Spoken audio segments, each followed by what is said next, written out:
So most of the officers have had the opportunity to meet Dr. Grace Sturdivant, who flew in from Mississippi to the Wausau Police Department today and yesterday to fit us with Otopro hearing protection. In the course of getting fitted, you all got the opportunity to see what it's like to have your ear filled with a mold. But now the question is, they show up here and what do we do? Yeah. At that point. So I got the opportunity to see you put one in your ear and you're like, most people do this and they should probably do this and this is a better fit. So maybe you can speak to that a little bit. Yeah, absolutely. So what everyone around here is getting is our custom fit filtered hearing protection. We have lots of different filters and they're interchangeable, but the one that's ideal for the activities you guys are involved in is our impulse filter. And the impulse filter is unique in that it allows soft sound levels and moderate level sound levels to pass through with very little dampening. So your surroundings should sound very much the same as with your ear open.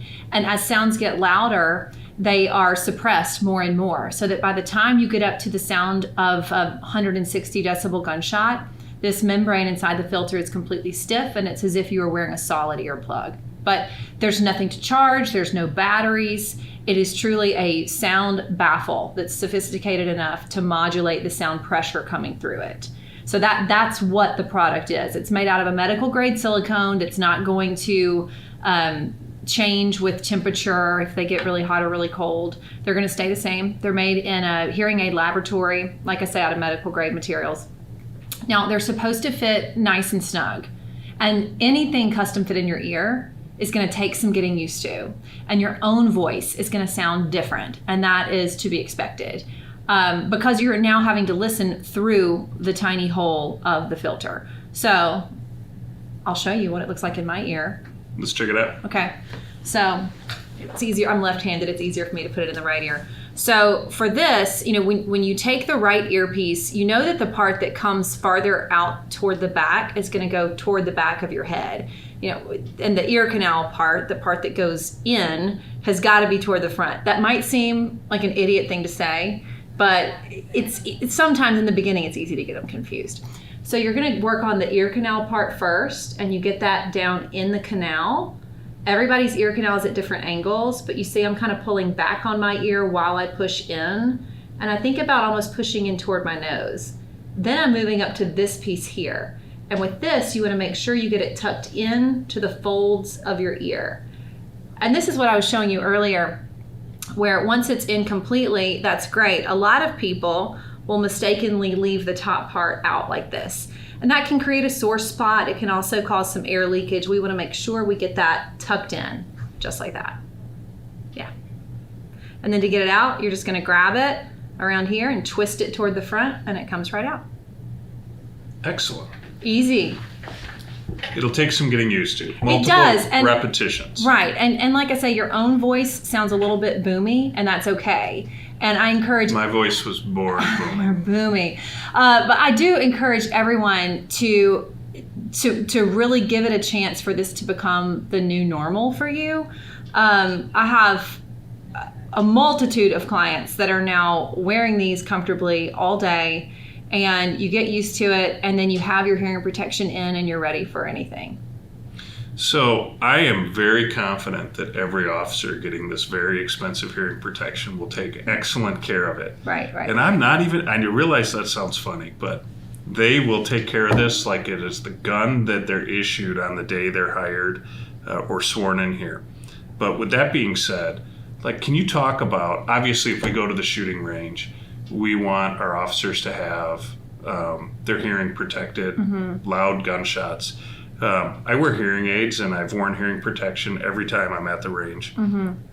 Likely it's running a chainsaw or a lawnmower or other things. What are the other things that officers may be experiencing either in their personal life or their professional life that have the potential to cause hearing damage that they might want to consider taking very good care of these and using them outside of the shooting range yet? Noise, once you start paying attention to noise, it's everywhere.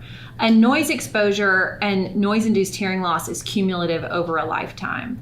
So it's not just when you're shooting guns or are exposed to loud sirens for an extended period of time. No, it's that in combination with all the other noise exposure in your past. I liken it to sun damage.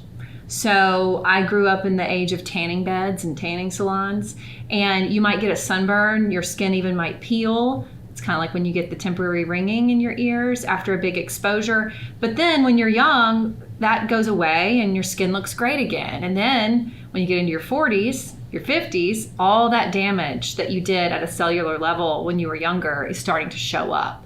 And the same thing happens with your hearing. You damage these little tiny hair cells that transmit the sounds to the brain, and they'll recover a certain number of times until they just won't recover anymore. So we talked about the ringing in the ears, and is it tinnitus or tinnitus? Or Tomato, tomato. In the medical community, you'll hear tinnitus, but a lot of people say tinnitus. It's either or. So it surprised me as we were talking about that earlier that I must have misheard you, because I thought you had said that drinking alcohol had the ability to reduce the tinnitus.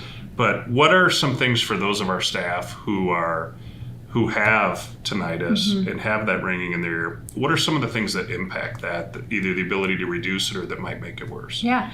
So with the ringing in your ears, it's actually something that's happening at the brain level where the brain is looking for a stimulus that's not arriving, typically because of a hearing loss. But tinnitus can also come on because of genetics or some other factors. But most often it's the result of a hearing loss.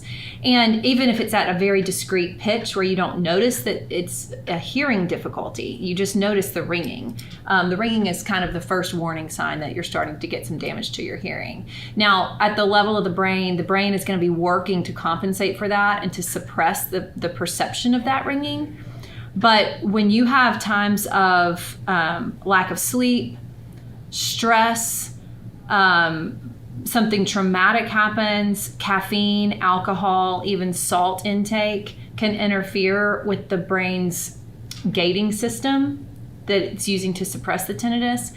And so in those types of situations, the tinnitus is going to sound a whole lot louder. So oftentimes I'll counsel people when they call me up and they say, I've always had ringing off and on, but now, it is just really at a fever pitch. And I'm saying, okay, talk to me about what else is going on in your life. And especially, in the line of duty, tinnitus is the number one service-connected disability at the VA. And it truly, in my mind, makes complete sense because you're not only assaulting your ears with the blast and the sounds, but you're also right in the midst of a very stressful, traumatic situation at the same time.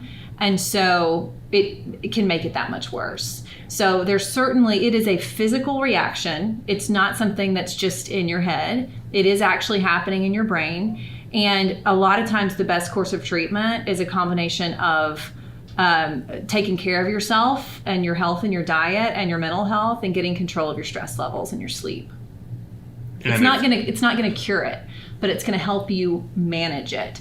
And then the best protection for it to permanently get worse, not to permanently get worse, is hearing protection. So all the relatively young, newer officers we're hiring, it's preventable if they protect their hearing from early 20s. It is. Through now, their life. I start to get really technical when I start saying, yes, we can prevent hearing loss. We can, but your organ of hearing is right behind this mastoid bone of your skull, just a few millimeters behind your ear. And the bones of your skull are excellent transducers of sound. So even if we completely seal off your ear canal, which is ideal, we're essentially shutting a big heavy door. If something big happens on the other side of that door, you're still going to hear it. The bones of your skull are also transmitting sound. So with something in your ear, we can feasibly say that we're going to reduce the sound of a blast by about 30 decibels. To get more than that, you put muffs on top, preferably muffs that cover a decent amount of surface area around your ear. That's going to give you upwards of 50 decibels of protection. To get more than that, we've got to put you in a full helmet because even your teeth transmit sound. We're not going that route. It's kind of crazy. But my job, what I see as my job and my life's calling, to be honest with you, is to give you the most high quality, realistic tools that you can use so that you can do what you need to do in the safest way possible. Is it going to guarantee that you absolutely never get any hearing loss or ringing in your ears? No. But it's going to give you your best chance to fight against it, yeah. So one of the questions I've had several officers ask is, what if I want to get another set, or like, do I have to get molded again? No, you don't have to get molded again. And it's really not that bad of an experience, is it? I didn't think so. Now, every now and then I will have someone who sits in the chair, and the nerve endings in everyone's ear canals, even on the same person, are very different. And there are some times that people experience significant discomfort. Most of the time, that's not the case. Now, once we mold your ears, excuse me. You're fine. Once we mold your ears, what I end up with is this cast of your ear. And I'm going to send this to our lab where it's going to get digitally scanned. And a real person, is going to sit down and decide, okay, for this type of product, we want it to stop here, and we want the angle of it to be this way, so we're pointing sound at the eardrum. And we're going to shape this out, and oh, they've got a piercing right here, so we're going to accommodate for that. So there's like a human element to the modeling part. And then once that's done, you're able to place orders in the future for custom fit products right off the website, or by just calling us or sending us a message if you're not sure what you need or want. But once the molding part's done, it's very easy. Awesome. Yeah. What am I not asking you about? What are you not asking me about? We talked about tinnitus. We talked about fit. I'd love to tell you about the lanyard that comes with these products. Sure. There was not a lanyard in existence that I could find that was not going to whip in the wind or get caught on branches when people are walking through the woods or interfere with gun mount. So this is one that that I designed, actually. It was my first like proprietary thing, and you wouldn't think it's that big of a deal, but the lanyard, it's a good one, if I do say so. I put 2 adjuster beads on here, one to go behind your head and one to go in front of your head, so that you can adjust all the slack to your liking. So you put the lanyard on like this, and that way you can adjust here. Also, when you're finished shooting at the range and you want to take them out, they can dangle around your neck. And then when you put them in, like I say, you adjust all the slack so that there's nothing to interfere. There's nothing to distract you. So that's the proper way to wear our lanyard. There's that. I'll also say, the filters are interchangeable. So if people want to be able to convert these plugs into solid plugs, they can order solid adapters. And in that case, we send you a little tool, and you can, there's a little bit of stretch here. You see how you could pop this little filter out, and then the additional filters are the same size, and you just put them right in their place. So we have a solid adapter, we have a filter for live music that keeps music sounding the same, great bass to treble, and just turns down everything overall. Those are really popular. And then we have a multitude of different industrial type filters that we can match to someone's manufacturing facility noise survey report, so that we can choose just the right filter to have them meet the guidelines. So those interchangeable filters are an option. We have floatable swim plugs, sleeping plugs. I mean, really, let us know what you need. We'll figure it out. For everything. Earplugs. And one of the other things we talked about, and we'll get information out to our staff, is there is the ability, it's an additional cost, but there is the ability to take their Motorola radios with a coil line that many officers wear an earpiece, and run that coil line directly into. Yes, we would basically bore a hole or a vent through here and attach the elbow piece the same way that it attaches to the non-custom skeleton mold that you guys are wearing now. And that would give you the same functionality of this earplug, but with the attachment to the coil tube. In that case, you can't remove the coiled tube and keep the protection because you're leaving the hole that the sound is traveling through.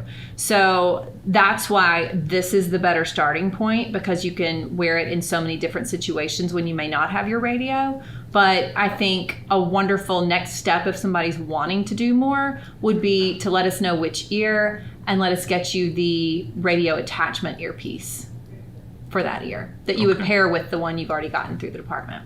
Excellent. Yeah. So to clean these, care and maintenance, I mean, you want to keep them clean, and some ears are going to get grimier than others. So you can take a fairly damp washcloth and just wipe them down. You can use a lint-free cloth like what comes with your sunglasses or your glasses. And then if the filters get really dusty, dirty, you can take them out as if you were going to change them out, and you can use a mild facial cleanser, like a foaming, Aveeno makes a good one, but a foaming gentle facial cleanser, and very carefully so they don't go down the drain, wash them, rinse them, and then set them on like a paper towel or something to dry overnight, and then put them back in, and they'll be good as new. They can get wet. They can get wet. Don't leave them submerged in water. Don't soak them. But no, these are not. This is absolutely fine to get wet. Yep. And we use some of the same filters for pressure equalization for divers, but they function a little bit differently. I mean, I have shooting instructors that are wearing these all day, every day.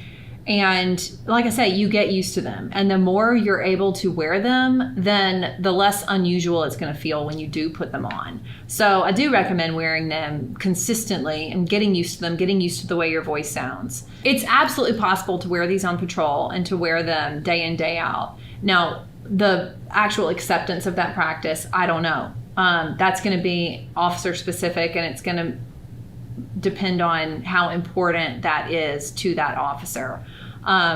But absolutely, I mean, I've got plenty of clients who wear these day in, day out, and it's just become their new normal when they're on the job that requires them to be able to communicate and stay protected consistently. I think for us here at the police department, from a policy standpoint, our expectation is our staff wear their hearing protection when they're at the range. Mm-hmm. The filters we've paid for the filters so that they have the ability to hear instruction, mm-hmm. hear the people around them, and still be protected and not have to be taking earplugs in and out or taking earmuffs on and off. Mm-hmm. There's nothing where we would say you can't wear them for protection. I think there's car crashes with sirens, there's the horn of a vehicle that's been in a crash that's going off until the battery can be disconnected. There's plenty of exposure to loud noises. Our officers, the expectation is not an expectation, but if you want to have them with you at all times while you're on patrol, you might find a need to put them in. So, but part of it is like, what is our experience with it? Mm-hmm. If officers want to try them for a period of time, they could. If they find that that's not effective for them on patrol, mm-hmm. we're not requiring that they wear them all the time, other than when they're at our shooting range. Yeah, I think that's a great rule of thumb.